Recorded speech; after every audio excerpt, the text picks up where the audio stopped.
अस्सलाम वालेकुम in my YouTube channel. कैसे हैं आप सब? उम्मीद करती हूँ सब खैरियत से होंगे। सबको अल्लाह ताला अपने हिफ्ज़ व अमान में रखे। आमीन सुम्मा आमीन। तो जी आज के व्लॉग में मैं आपसे शेयर कर रही हूँ सहरी की रूटीन और फिर इफ़्तार की रूटीन। तो यहाँ पर ये सहरी का टाइम था, ऑलमोस्ट कोई पौने 4 का टाइम होता है, या आप करते हैं 4 ही, क्योंकि 4 बजने में 5 से 7 मिनट रहते हैं। तो मैं उठ जाती हूँ और सबसे पहले तो मेरी कोशिश होती है कि तहज्जुद वगैरह पढ़ लूँ, और उसके बाद फिर मैं किचन में आती हूँ और यहाँ पर सबसे पहले तो चाय रखती हूँ, क्योंकि चाय तो मस्ट है, और वो फिर मैं रख देती हूँ ताकि साथ साथ वो बनती रहे और उसमें दूसरे काम भी कर लूँ। और फिर मेरा रुख होता है फ्रिज की तरफ, और ये जनाब हमारे लिए आए थे पाए, और ये लस्सी में बना हुआ है साग। तो लस्सी वाला साग मुझे तो बहुत पसंद है, बट हादी के बाबा इतने शौक़ से नहीं खाते। इतने शौक़ से क्या, लाइक वो लस्सी में जो साग होता है उन्हें आज तक नहीं खाया। हाँ, अलबत्ता कढ़ी उनको बहुत पसंद है। और पाए जो है उनके फ्रेंड ने भेजे थे, और हमने सोचा चलो वो हम सहरी में खाएंगे। तो बस यहाँ पर पाए थे, लस्सी में साग था, चाय मैंने रख दी थी, और 2 अदद पराठे बने, क्योंकि ज़ाहिर है मैं होती हूँ, हादी के बाबा होते हैं। बच्चे जो हैं वो बीच में हफ़्ते में 1 या 2 बार रोज़ा रखते हैं। मेरी कोशिश होती है कि मतलब ना रखें, ज़ाहिर है अभी उन पे फ़र्ज़ तो नहीं है, बट उनका शौक़ होता है। तो फिर बीच में जैसे फ्राइडे हो गया है या उनका ऑफ डे होता है तो उसमें वो रोज़ा रखते हैं, अदरवाइज़ वो इस टाइम सोए हुए होते हैं। तो बस वो मॉर्निंग में उठते हैं और उस टाइम वो ब्रेकफास्ट करते हैं, और यहाँ पर मेरी सहरी तो रेडी थी आज की। अच्छा, डेली बेस पे होता है कि सहरी में ऐसा नहीं होता कि बहुत ही कोई लंबा चौड़ा झंझट हो, मतलब सिंपल होती है, और कोशिश होती है कि हेल्दी वर्जन हो। और यहाँ पर बस मेरे पराठे बन चुके थे, हादी के बाबा भी उठ गए थे, तो बस ये थी हमारी सिंपल सी आज की सहरी। अच्छा, ये सहरी टाइम जब हम लोग सहरी करते हुए एक दूसरे से बात करते हैं, हादी के बाबा और मैं, तो बड़ी धीमे आवाज़ में और आहिस्ता आहिस्ता बात कर रहे होते हैं, ताकि हमारे बच्चों तक आवाज़ ना पहुँचे और वो उठ ना जाएं, क्योंकि उस टाइम बहुत खामोशी होती है। ज़ाहिर है आजकल फ़ैन्स भी ऑफ हैं, तो वो फिर सर्दियों की ये जो रातें होती हैं ना, ये तो बहुत ही मतलब क्या कहते हैं, बहुत ही खामोश होती हैं। तो खैर यहाँ पर सबसे पहले तो हमने पाए इंजॉय किए, और साग जो है ना वो तो मैं 2 दिन खाती रही हूँ सहरी में, बहुत ही लज़ीज़ था। ये मेरी नंद है, उन्होंने भेजा था, और बहुत ही टेस्टी बना हुआ था। और पाए जो हैं वो भी हमारी मतलब पूरी फैमिली में सबके मोस्ट फेवरेट है। मैंने भी सोच रही हूँ बनाने, रमज़ान में एक दिन सहरी में बनाऊँगी पाए, तो उनकी रेसिपी मैं इंशाल्लाह ताला ज़रूर आपसे शेयर करूँगी। अच्छा, डेली बेस पे सहरी में पराठे नहीं बनते, जब कोई शोरबे में या ग्रेवी में ऐसा कोई सालन हो, या जैसे कीमा टाइप वगैरह हो, तो मैं पराठे बनाती हूँ। अदरवाइज़ कोशिश होती है कि खुश्क चपाती और उसके ऊपर बटर हो। अक्सर इफ़्तार के बाद ज़्यादा जो है खाने में चावल ही बनते हैं, कभी सब्ज़ियों में या कभी चने में, या फिर ऐसा होता है कि चिकन या मटन बीफ जो भी हो, मतलब उसमें मिक्स करके डिफरेंट वैरायटी में चावल ही बनते हैं। और सालन जो है वो कम बनता है, क्योंकि इफ़्तार के बाद खाना तो नहीं खाया जाता, लेकिन तरावी के बाद थोड़ी सी क्रेविंग होती है, तो राइस वगैरह अच्छे लगते हैं। और सालन जो है कभी कभार मैं बनाती हूँ, फिर इस तरह कोई शोरबे टाइप में सालन हो या कीमा वगैरह हो, तो मतलब डिपेंड करता है कि कैसा सालन है। सहरी में अगर वो दिल चाहे खाने का, तो फिर हम लोग खा लेते हैं। तो बस ये जो टाइम होता है बड़ा ही पुरसुकून होता है, रिलैक्स होता है। इस टाइम साथ साथ हम सहरी भी कर रहे होते हैं, और दिन की अगर कोई प्लानिंग हो, कोई टास्क हो, तो वो फिर एक दूसरे से हम लोग शेयर कर देते हैं, डिस्कस करते हैं बच्चों के हवाले से, मतलब डिफरेंट टॉपिक्स होते हैं। तो जी आप बताइए कि आपका रमज़ान कैसा गुज़र रहा है? क्या रूटीन है? और रमज़ान की कोई ख़ास स्पेसिफ़िक रेसिपी आपको चाहिए, तो आप मुझे ज़रूर बताइए, इंशाल्लाह ताला मैं आपसे शेयर करूँगी।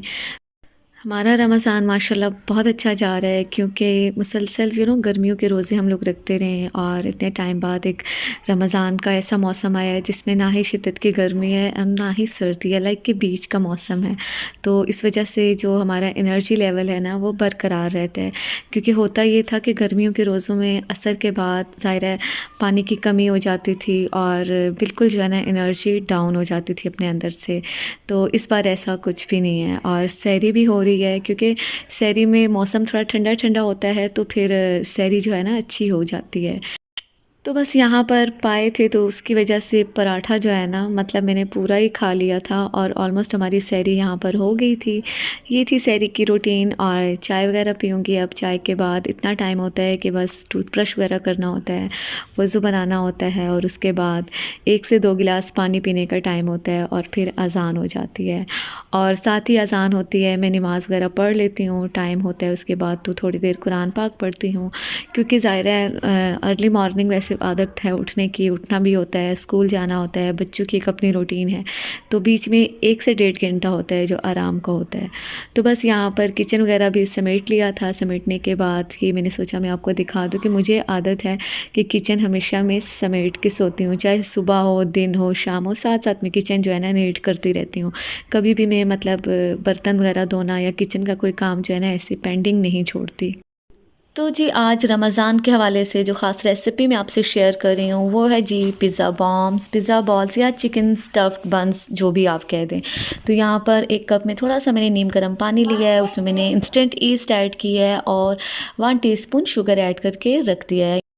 और यहाँ पर दूसरी तरफ आप देख सकते हैं 1 कप मैंने मैदा लिया है, उसमें 1 चुटकी नमक ऐड किया है और यहाँ पर अराउंड 2 टेबलस्पून में ऑयल drizzle करूँगी और मिक्स कर लूँगी। मिक्स करने के बाद जो इंस्टेंट ईस्ट ऐड की थी जिस पानी में, अब वही मैं इसमें ऐड करूँगी और उससे गोंद लूँगी अच्छे से। तो बस यहाँ पर थोड़ा-थोड़ा करके हम ये ऐड करेंगे, बल्कि मैंने तो एक साथ ही ऐड कर दिया है, सॉरी। एक साथ ऐड करें या कम ऐड करें, डिपेंड करता है कि पानी बहुत ज़्यादा ना चला जाए। अगर आपको अंदाज़ा है कि इतने से ही अच्छे से गोंद जाएगा तो गोंद दीजिएगा।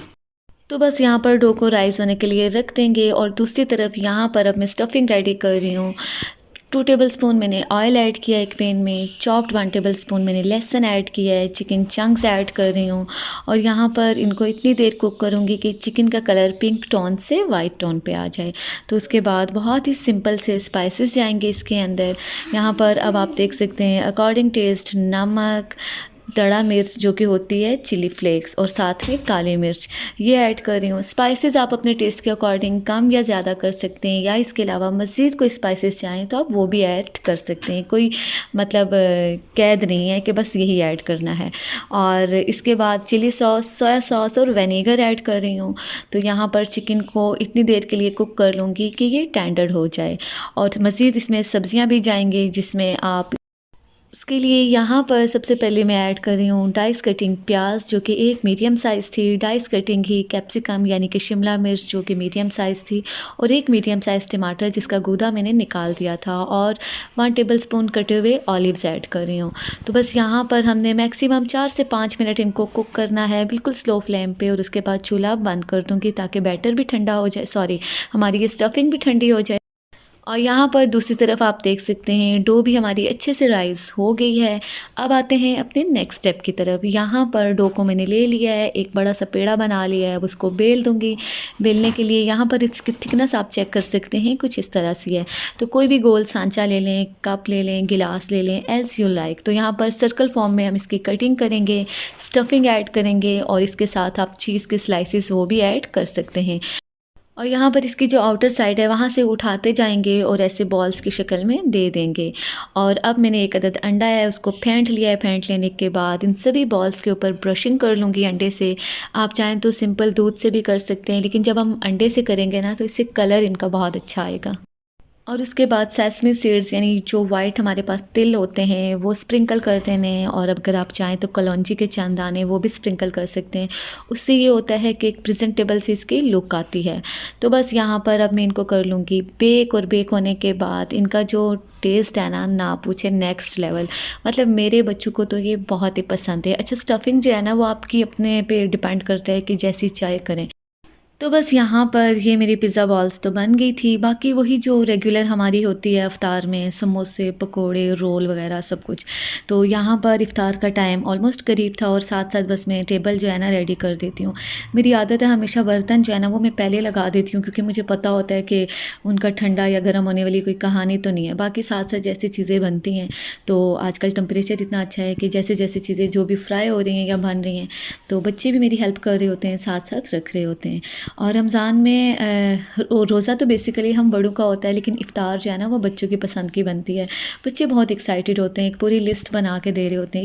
ये बना दीजिए या वो बना दीजिए, तो फिर कोशिश होती है कि बच्चों की चॉइस के अकॉर्डिंगली हो।